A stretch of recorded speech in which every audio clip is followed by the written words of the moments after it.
Abrir a palavra de Deus na primeira carta de Paulo aos Tessalonicenses.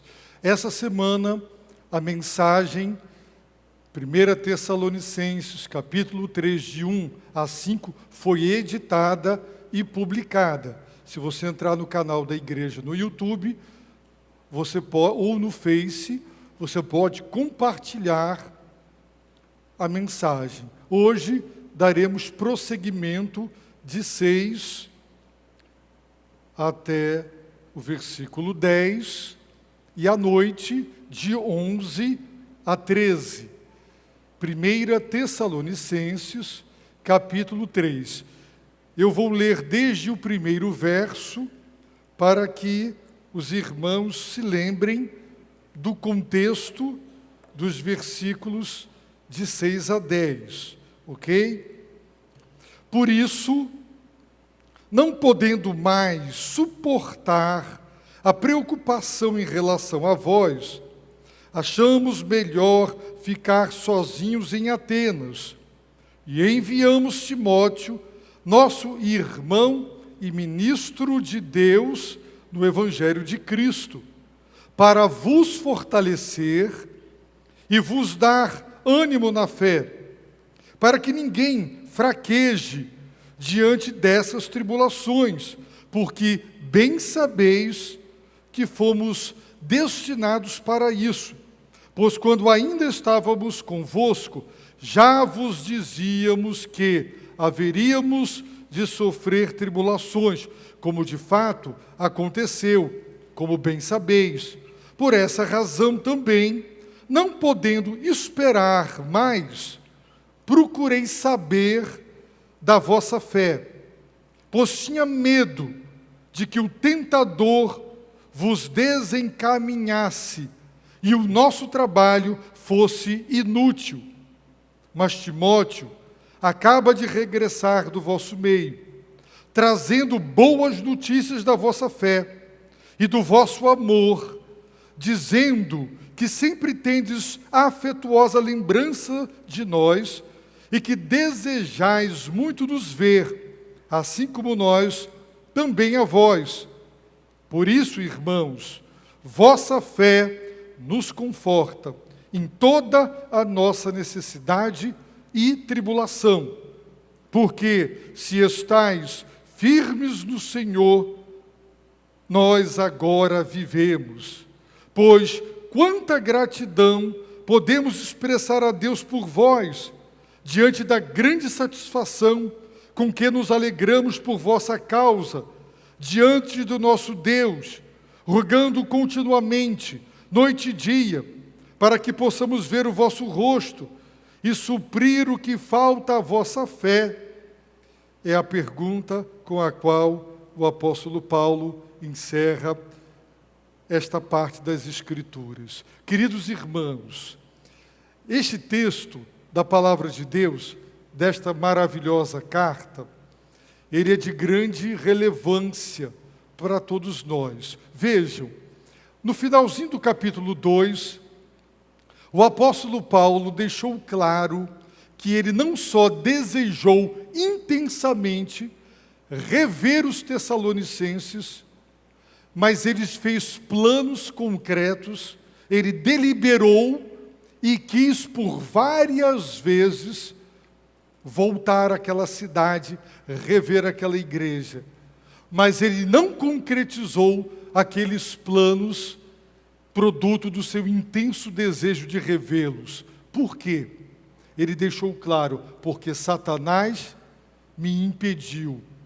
Satanás impediu o apóstolo Paulo de voltar à igreja de Tessalônica. Agora, queridos, nós já vimos isso, portanto eu serei breve nessa recapitulação. Parem para pensar, se Deus tivesse impedido Satanás de impedir o apóstolo Paulo de voltar à cidade de Tessalônica para ser instrumento divino na edificação daquela igreja, nós não teríamos a primeira carta de Paulo aos Tessalonicenses. Essa carta existe porque tudo quanto ele queria pessoalmente dizer àquela igreja, ele não pôde fazê-lo, porque ele foi impedido por Satanás. Paulo não pregava uma mensagem triunfalista, como eu já tenho dito. Eu ouvi pregadores dizer: dê um tapa na cara de Satanás. Quem é o crente pecador, miserável, para ter essa ousadia de dar um tapa na cara de um ser tão poderoso como o diabo? Para nós ele é poderoso. Para Deus, Deus o destrói com um sopro de sua boca. Mas para nós não. Mas tem pregadores dizendo isso. Dá um tapa na cara do diabo. Paulo, o apóstolo, foi impedido. E Deus não impediu Satanás de impedi-lo. E aqui está a primeira carta aos Tessalonicenses. Muitas vezes, quando Deus permite que o mal, de algum modo, consiga obstruir o nosso caminho e nos impedir de concretizar planos espirituais traçados, é porque Deus usará esse impedimento para um propósito seu maior e melhor. Essa é uma das lições preciosas que temos para aprender desta passagem. A segunda lição que veremos hoje é o estado da fé. Aqui, quem ainda tem o privilégio de ter pai e mãe, sabe, por mais que você já tenha idade, quando você telefona para o seu pai e para a sua mãe, uma das perguntas que jamais deixa de ser feita é: como está a sua saúde? Você está se alimentando bem? Como está a família, o casamento? Nós nos preocupamos com o estado de saúde física. Nós nos preocupamos com o estado da saúde matrimonial, conjugal. Mas será que nós nos preocupamos com o estado da fé? Em tempos de pandemia, é comum ver familiares ansiosos do lado de fora do hospital, querendo saber do estado do seu parente que lá dentro está. O estado é gravíssimo, é grave, estável, melhorou, piorou o estado. Qual é o estado da sua fé? Se você hoje fizesse um diagnóstico preciso e honesto da sua fé, como você diria? Se você fizesse o boletim médico, o que o boletim médico diria?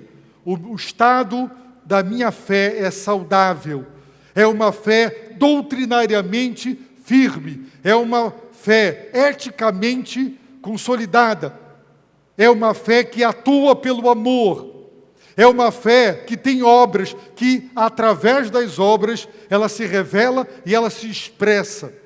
Ou a sua fé está desqualificada, esmorecida, está deficitária doutrinariamente. Por isso, os pregadores do YouTube, e as pregadoras principalmente, elas conseguem dizer asneiras e você acredita.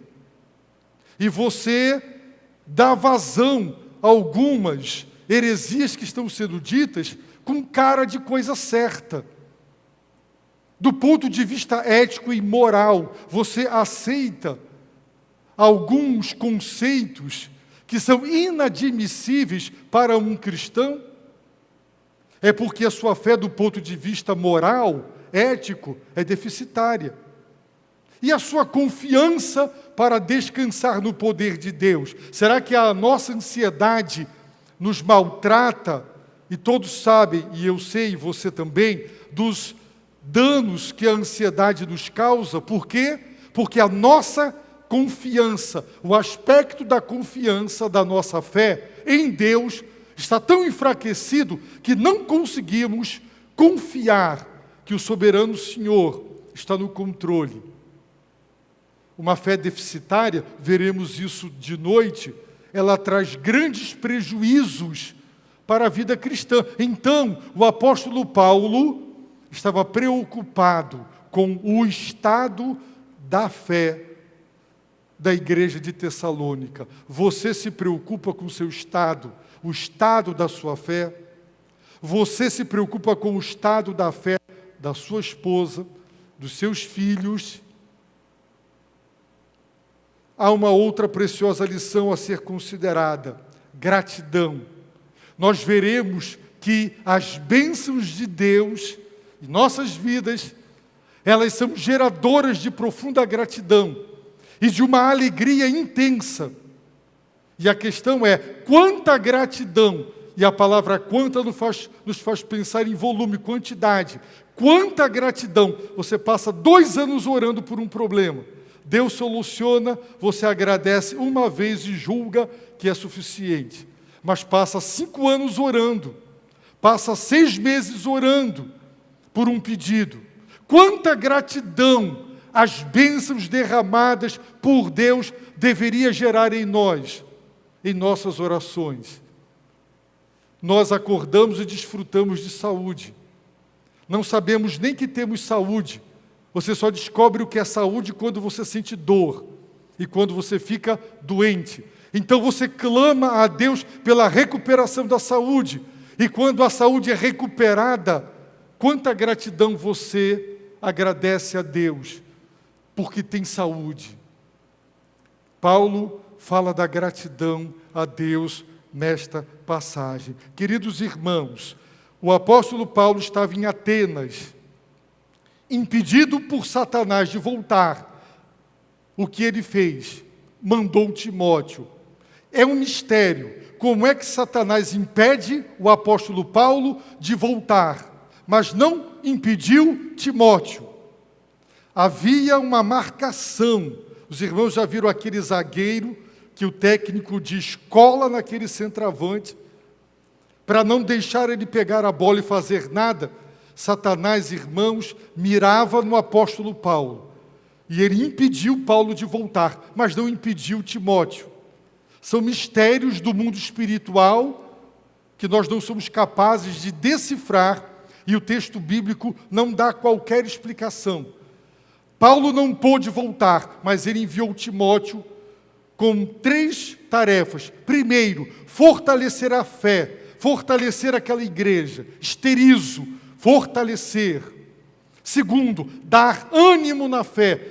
Paracaléu, o verbo, o substantivo é paráclitos, o Espírito Santo. O verbo encorajar, fortalecer, que também é traduzido o substantivo por advogado. Então Timóteo foi para Tessalônica para fortalecer e dar ânimo, encorajamento na fé. A fé dos tessalonicenses precisava ser fortalecida, encorajada, animada, revigorada. Timóteo foi para Tessalônica com essa missão. E a terceira tarefa de Timóteo, trazer notícias sobre o estado da fé. E com que propósito se promove o fortalecimento e o encorajamento da fé? Para que ninguém fraqueje diante das tribulações. Tribulações fazem os crentes fraquejarem. E quando os crentes fraquejam, eles abandonam a palavra, a oração, o culto, a comunhão da igreja, porque fraquejaram. A palavra fraquejar traduz uma palavra grega que tem a ver com a deserção, que tem a ver com deixar o caminho, abandonar a fé cristã. Portanto, Satanás, Paulo tinha o discernimento espiritual. Ele promoveu grande perseguição, violenta perseguição. Ele atribulou a vida dos cristãos da igreja de Tessalônica para que eles fraquejassem. E muitos fraquejam. Quantas pessoas param de vir ao culto, param de orar, e você vai visitar e a pessoa fraquejou. Por quê? Porque está vivendo uma grande tribulação. Por isso, Timóteo foi para fortalecer e para dar ânimo na fé. Qual era o medo de Paulo? Segundo o versículo 5, que o tentador vos desencaminhasse. Essa é a missão de Satanás, nos tentar para nos desencaminhar, nos tirar do caminho. Como? fazendo-nos fraquejar. Como? Através do sofrimento experimentado quando você vive tribulações. Então, compreenda que por detrás das tribulações tem a mão de Satanás para você fraquejar. Quando você fraqueja, você se desencaminha, você sai do caminho, você deixa de seguir a palavra, você deixa de seguir a Cristo. E o resultado é trágico. Essa é a missão do diabo, nos desencaminhar. E Paulo diz, se isso acontecesse, o nosso trabalho teria sido inútil. A palavra trabalho, aí do versículo 5, é a tradução também de uma palavra grega que significa trabalho a ponto da exaustão. Paulo trabalhou arduamente para plantar, para evangelizar aquela cidade e plantar aquela igreja.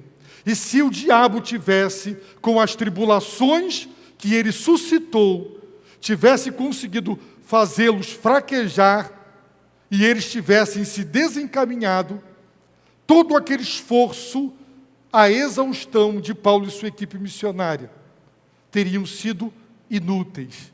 E Paulo confessa, tive medo, no versículo 5. Tive medo.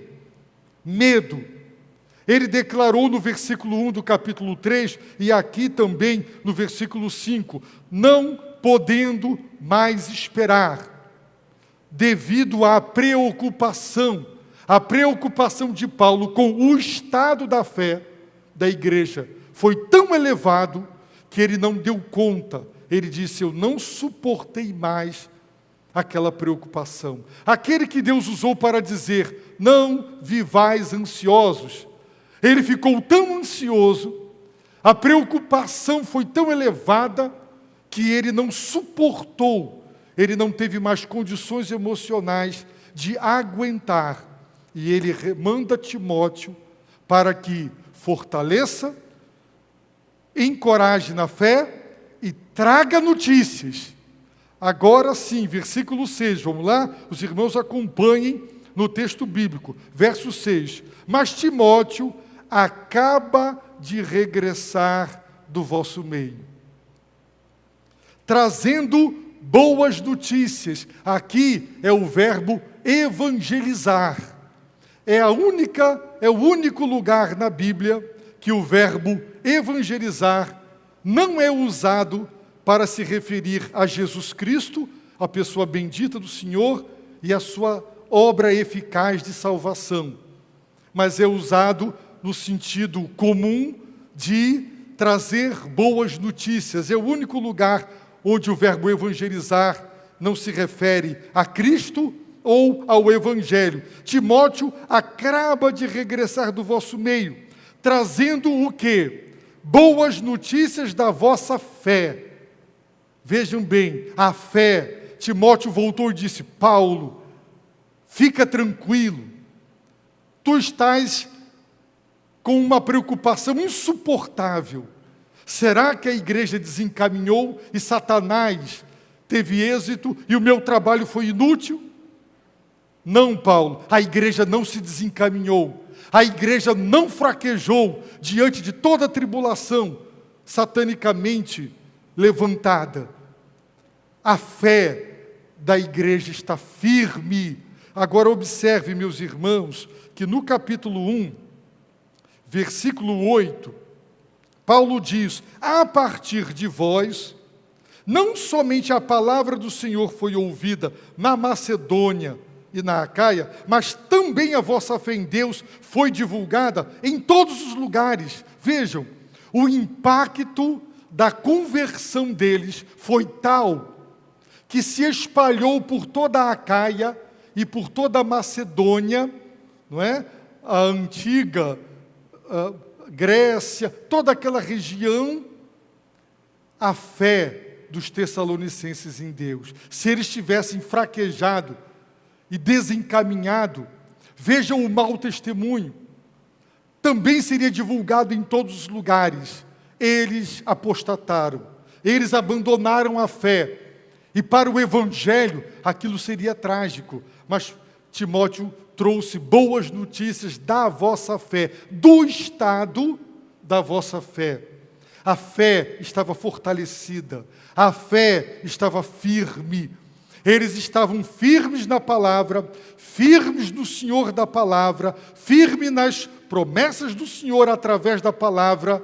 Eles estavam firmes, suportando tudo e descansando no poder de Deus. E Paulo experimentou um grande e profundo alívio com aquela boa notícia. Segunda boa notícia: Timóteo acaba de regressar do vosso meio, trazendo boas notícias do vosso amor. A igreja de Tessalônica era uma igreja que amava os seus membros, se amavam mutuamente. E amavam o apóstolo Paulo e amavam a equipe missionária. Nós já estamos tão acostumados com essa palavra, amar, amar. Mas o apóstolo Paulo, irmãos, ao saber do bom estado do amor, ele sentiu grande alívio. Saibam os irmãos uma coisa: quando você para de amar a igreja, é porque você já parou de amar Jesus Cristo. Porque é impossível amar a cabeça sem amar o corpo. Você não pode divorciar Cristo da igreja, porque você não pode separar a cabeça do corpo. Todas as vezes que uma pessoa diz, eu não amo a igreja, eu não gosto dos irmãos, eu não tenho prazer em estar no seio da igreja, na comunhão da igreja, adorar a Deus como povo e servir a Deus, isso revela que o seu amor por Jesus Cristo já está abalado. Tanto é que Jesus por 3 vezes pergunta, Pedro, tu me amas? E a resposta é, eu te amo. E a reação de Jesus foi, então cuida do meu rebanho. Se você me ama, cuida da minha igreja, dos meus cordeiros, das minhas ovelhinhas.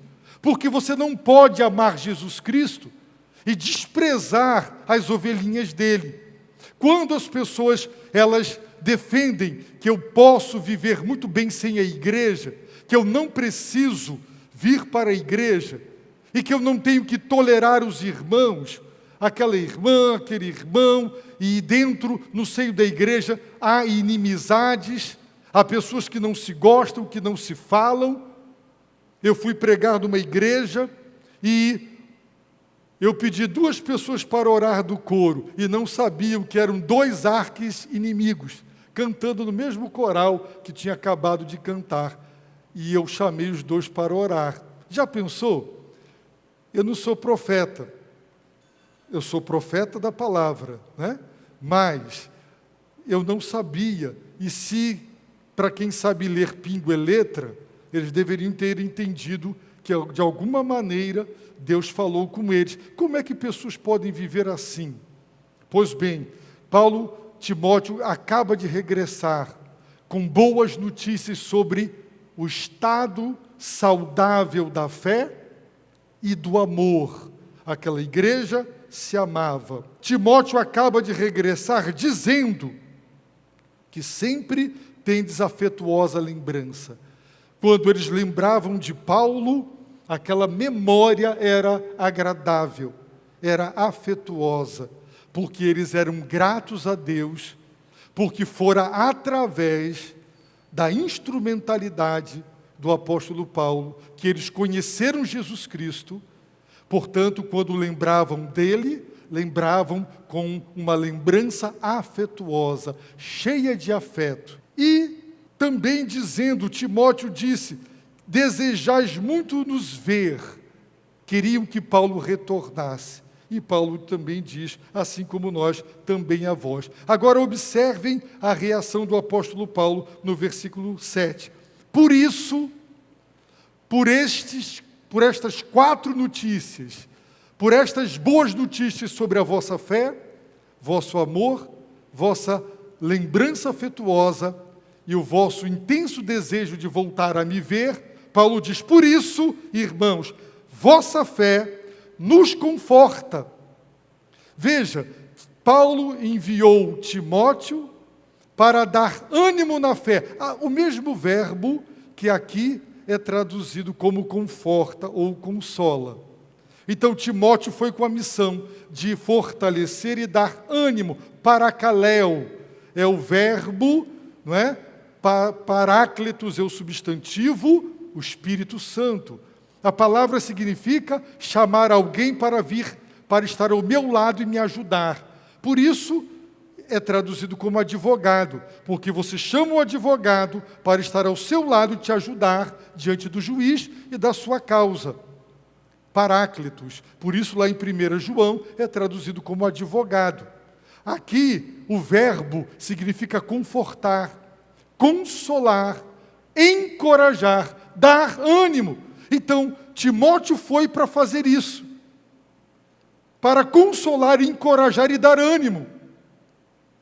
Mas ao voltar com estas 4 boas notícias, quem foi encorajado, animado e consolado? Paulo. A vossa fé nos conforta em toda a nossa necessidade e tribulação. Paulo e sua equipe passaram por muitas necessidades e tribulações para evangelizar Filipos. Apanharam em praça pública, foram presos e acorrentados. Em Tessalônica, perseguidos, saíram fugidos. Foram para Bereia, perseguidos, saíram fugidos. Foram para Atenas, foram para Corinto. Necessidade.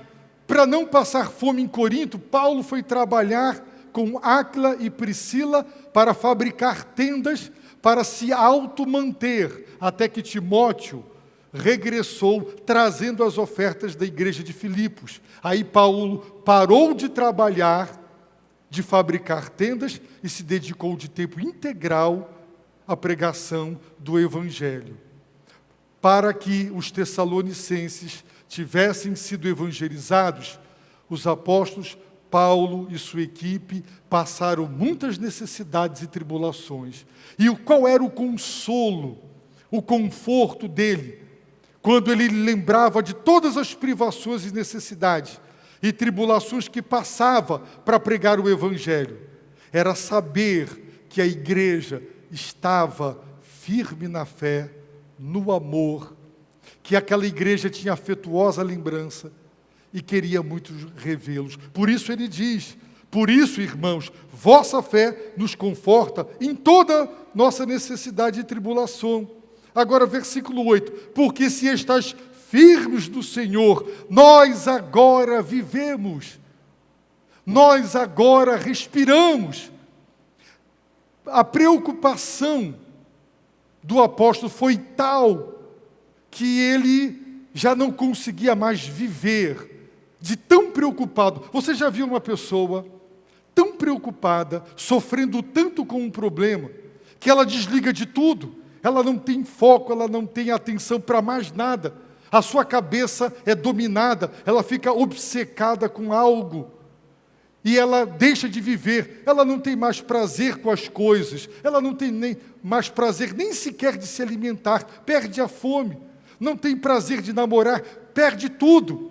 E Paulo diz: se estáis firmes no Senhor, nós agora vivemos.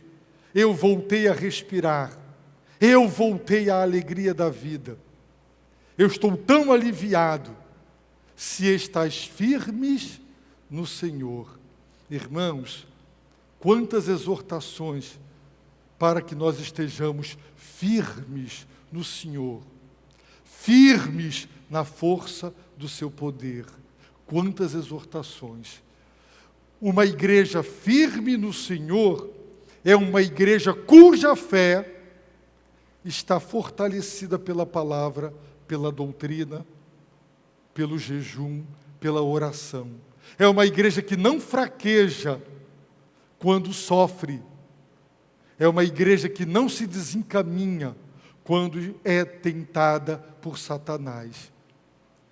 Não há melhor notícia para um missionário que passou por um lugar sofreu para evangelizar, plantou uma igreja, agora ter notícias daquele trabalho e saber que aquelas vidas estão firmes no Senhor, na presença de Deus, no Santo Salvador, no Senhor, é onde nós temos que estar firmes. Alguém já te perguntou, você está firme na igreja?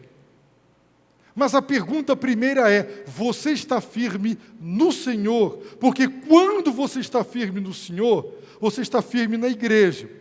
Quando você não está mais firme na igreja, é porque você já não está mais firme no Senhor.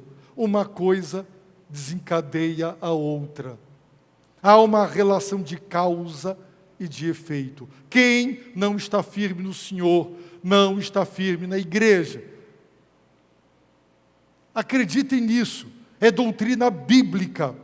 Não tem cabeça sem corpo, não tem corpo sem cabeça. Ninguém pode advogar que ama Jesus Cristo, mas não quer amar a igreja, não quer ter comunhão com a igreja, não quer unir-se com a igreja, não quer servir a Deus como corpo. Não existe isso. Quem é doutrinariamente sadio, quem de fato foi instruído na palavra, já entendeu o importantíssimo papel que a igreja cumpre na vida espiritual e que ela é termômetro. Ela revela o meu estado espiritual. O meu descompromisso com a igreja revela o meu descompromisso com Cristo. A minha instabilidade na igreja revela a minha instabilidade no Senhor. Quem está firme no Senhor, está firme na igreja. Por isso o apóstolo Paulo, ele disse, se estás firmes no Senhor, nós agora vivemos. Que alívio! Que alívio! Paulo voltou a viver. Então, e para concluir, o verso 9, ele pergunta, pois quanta gratidão podemos expressar a Deus? Quanta? Você precisa de ajuda? Ah, sim. De comida. Quanta? Quantos quilos? Quanto de dinheiro? Quanto?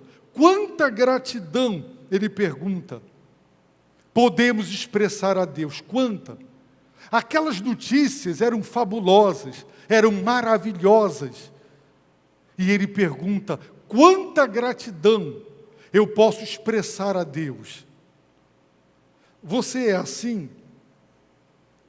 Você tem alimento farto na mesa e você diz, Deus, quanta gratidão eu posso expressar a Ti por essa comida, pela minha família, pelo lugar onde eu moro, pela saúde que eu tenho. Você ora por um problema, você leva meses orando por um problema, irmãos. Um pastor pode não saber de muita coisa, mas um pastor precisa saber orar, porque o pedido que mais me fazem na minha vida é, pastor, ore por mim. É o tempo todo. São centenas e centenas de WhatsApps diários que eu recebo. Se eu ficar 3 dias sem olhar o WhatsApp, tem mais de 1000 mensagens de WhatsApp. E quando eu vou ler, e eu não dou conta muitas vezes de ler tudo, ore por mim, ore por isso, ore, ore. Ora, se você ora, tanto por uma causa, então quando aquela causa é solucionada, você deveria perguntar, Deus, quanta gratidão eu posso expressar? Como agradecer, Senhor? Quanta gratidão! Você orou 2 anos, agradeça 2 anos. Você chorou quando suplicou o livramento, chore agora de gratidão. Como é que nós pedimos chorando e agradecemos de olhos enxutos? Como? Como é que você ora por um problema familiar, chorando, e na hora de agradecer, se agradece uma vez com os olhos secos? Como é que é isso? É porque quando estamos sofrendo e queremos a bênção, e está doendo, nós choramos. Mas uma vez solucionado, não tem lágrimas nos olhos. A gratidão não gera lágrimas? Deveria gerar. E é isso que Paulo está perguntando, é uma pergunta: quanta gratidão podemos expressar a Deus por vós? Deus não deixou que Satanás vencesse. Ele vos atribulou para que vós fraquejasseis, mas vocês não fraquejaram. Eles vos tentou para que vós vos desencaminhasseis e vocês não se desencaminharam.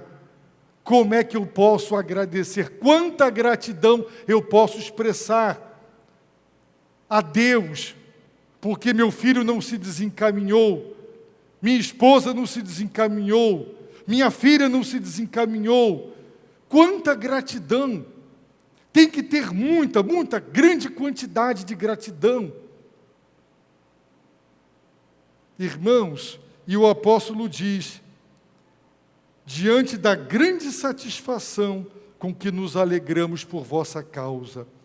Paulo se alegrava com grande satisfação. Aquela igreja lhe dera grande satisfação. E ele se alegrava com aquela grande satisfação diante de Deus, por vossa causa diante de Deus. É como se eu dissesse: Deus, quanta gratidão eu posso expressar a Ti, pelo meu filho, pela minha filha, pela grande satisfação que eu tenho e a alegria que essa satisfação me dá de ver que se tornaram homens de Deus, mulheres de Deus, com caráter, com conduta cristã, com generosidade, com compaixão. Gratidão. Isso é motivo de gratidão. Sua empresa vai bem, seu casamento vai bem, sua saúde vai bem. Quanta gratidão! A grande satisfação com que você se alegra diante de Deus por causa da igreja, das pessoas, da família. Quem não é grato, meus amados irmãos, simplesmente quem não agradece profusamente, simplesmente não valoriza o que já recebeu. E quem não dá valor ao que já recebeu, como se atreverá a suplicar a Deus novas bênçãos, se não agradece pelas já alcançadas e recebidas? O apóstolo Paulo, queridos irmãos, preocupava-se com o estado da fé da igreja. E eu concluo agora perguntando aos maridos aqui presentes: você se preocupa com o estado da fé da sua esposa? Faça um exame de sangue espiritual nela. Faça um exame de sangue espiritual nos seus filhos. Anemia? O que é que você encontra? Fraqueza espiritual? Você não se importa? Se você ver seu filho magro, anêmico, amarelo, as crianças estão jogando bola e ele não tem vontade de jogar bola, você fica contente? Ao ver o estado de saúde precário de um filho, de uma filha, quem é que fica? Você fica alegre em ver o estado precário das notas do seu filho na escola e vai ficar reprovado? Quem é que fica confortável com isso? Não. Então nós também não podemos simplesmente negligenciar o estado da fé, o estado do amor dos nossos entes queridos. Eu concluo, portanto, dizendo: Satanás fez uma obra contra o apóstolo Paulo, mas o Senhor, em sua soberania, permitiu para que o produto daquele impedimento satânico, com autorização celestial, nos brindasse e nós tivéssemos hoje essa maravilhosa carta nas mãos. Já pensou que prejuízo espiritual teríamos sem essa carta nas mãos? Talvez na hora o apóstolo não tenha entendido. Deus, por que o Senhor deixou Satanás me impedir e não deixou Timóteo? Não é? Por quê? Deus tem seus propósitos. Portanto, nos preocupemos com o estado de saúde da nossa fé, do nosso amor à igreja, sejamos gratos, profundamente gratos, porque nós estamos vivendo dentro de um contexto onde o mal, o mundo espiritual das trevas é contra nós, para que fraquejemos e nos desencaminhemos. E isso gera muita tristeza, isso gera muito sofrimento nos pastores, nos líderes que plantaram as igrejas.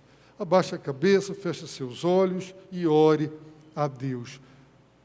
E pergunte a Deus: Senhor, minha fé aos seus olhos é uma fé que fraquejou, eu tenho sido negligente em minha fé, tem misericórdia de mim, e tudo que eu ouvi nesta manhã usa para transformar o meu coração. Faça essa petição ao Todo-Poderoso.